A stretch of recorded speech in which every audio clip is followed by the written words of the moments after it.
From Wish TV and the All Indiana Podcast Network, this is the News 8 Daily 8 Podcast with Wish TV's Kylie Conway. A Wish TV News 8 update. Hi, this is Kylie Conway, and this is your News 8 Daily 8 for Monday, August 1st. Mostly cloudy skies to start off the Monday morning with a few stray showers.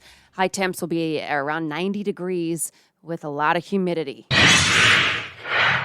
This is a sorrowful time for law enforcement and definitely the community of Elwood. It's always a sad moment when an officer sacrifices his life in the duty of service to the community. And today, the Madison County prosecutor will file murder charges against the man accused of killing an Elwood police officer. Indiana State Police say 24-year-old Noah Chavez died after being shot early yesterday morning. The prosecutor says he may seek the death penalty for the suspect. State Police say Chavez served on the Elwood Police Department for 11 months and served in the military for 5 years before that. He was also a veteran of the United States Army. Authorities say a senseless act of violence is what took his life. I mean, when is it going to stop?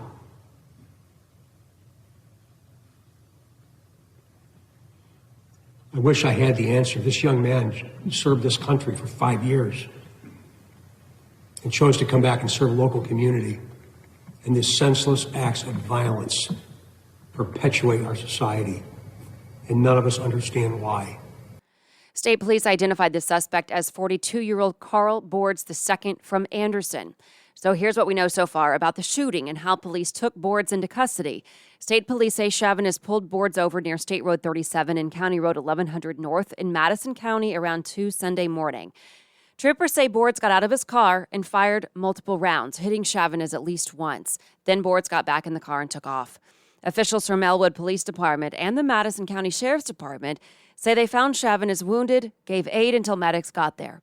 Troopers say Chavez was then taken to an Elwood hospital, then flown to an Indianapolis hospital before he was pronounced dead. According to state police, the Hamilton County Sheriff's Department spotted Boards' car about a half hour later.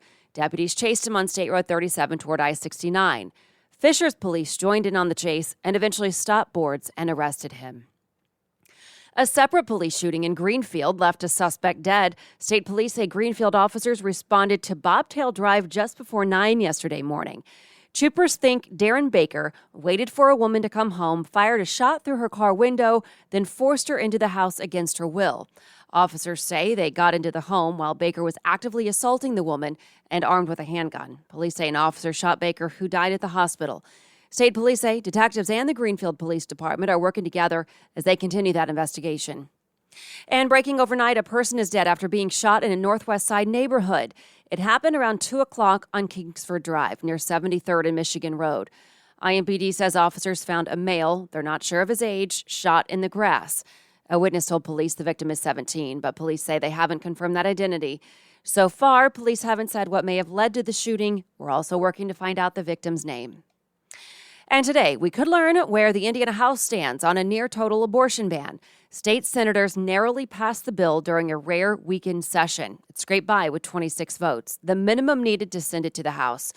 Republicans split after exceptions for rape and incest remained in the bill. House lawmakers could propose changes this week. They have until August 14th to end this special session. And President Biden is once again in isolation after testing positive for COVID again. The White House says this is a rare case of rebound following Biden's treatment on the antiviral drug Paxlovid. Research suggests a small percentage of those prescribed Paxlovid experience a rebound. The president says he's doing fine, though. Biden first tested positive on July 21st, then again on Saturday. The president says he plans to continue working while in isolation. Paul Whelan's brother is praising a proposed prisoner swap that could bring Whelan home. The Biden administration has offered to send convicted murderer Victor Bout back to Russia in exchange for Whelan and Brittany Griner. Whelan is a former U.S. Marine imprisoned in Russia, accused of spying in 2018.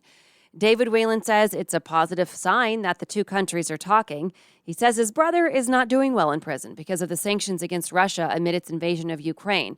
He says the prison has even been forced to cut back on food. And the sports world is mourning the loss of a legend in professional basketball. This morning, the Pacers remember former Boston Celtics great Bill Russell with a tweet highlighting, in the team's words, his unwavering commitment to make the world a better place. Russell led Boston to 11 championships. He became the NBA's first black head coach and the first to win a championship. According to NBA Commissioner Adam Silver, Russell's lasting impact on the league is reflected in the values of equality, respect, and inclusion. Bill Russell was 88 years old. To business headlines, Banana Boat recalled hair and scalp sunscreen over low levels of carcinogen. The Food and Drug Administration said consumers should immediately stop using the product if it came from any of the 3 batches recalled. Oil prices are slipping ahead of OPEC meeting. The Organization of the Petroleum Exporting Countries and Allies, including Russia, a group known as OPEC Plus, will meet Wednesday to decide on September output. Southwest has hired 10,000 new employees in 2022 and plans to bring on between 3,000 and 5,000 more.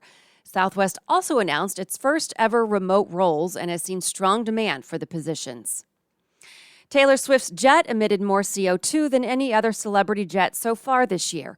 A recent study from Yard, a digital marketing firm, found Swift's jet had emitted 1,200 metric tons more than the jet of the runner-up, Floyd Mayweather. Swift's team defended her by saying that she often loans out her jet to other people. Just hope that nobody ever has to experience what I experienced, because that was very traumatic and very raw. And it's not something that anybody deserves to ever go through in life. And in case you missed it, a woman at the center of the Greenwood Mall mass shooting is sharing her experience and how her boyfriend jumped in to stop the shooter. Shay Golden shared her story exclusively with our iTeammate late last week. She tells our team she and her boyfriend, Eli Dickin, made a last-minute decision to stop at the mall and eat. Golden says they sat down in the food court, the gunfire started, and Dickin started shooting back, stopping the accused killer. Golden says in the chaos and confusion after the gunfire, she spotted a wounded woman nearby. Golden is a nursing student and worked to help. And I got down on the ground and I was trying to figure out where she had been shot at, and that's when I seen it. It was her leg. And then I was like trying to figure out what to use to put over her leg, and I was like, told myself, Shay, your jacket. And that's when I took my jacket off and I wrapped it around her leg and made it a makeshift tourniquet. And I just was talking to that sweet girl. I told her that, everything was going to be okay and that they were on their way and that she'd be okay. Knew from the press conference and from the news articles and everything that she was stabilized when she had got to the hospital, and it made my heart very, very full and happy. Would you like to talk to her? I would love to meet her. Golden tells us police initially handcuffed and questioned Dickin. Once they were reunited, Golden says she thanked Dickin for saving her life.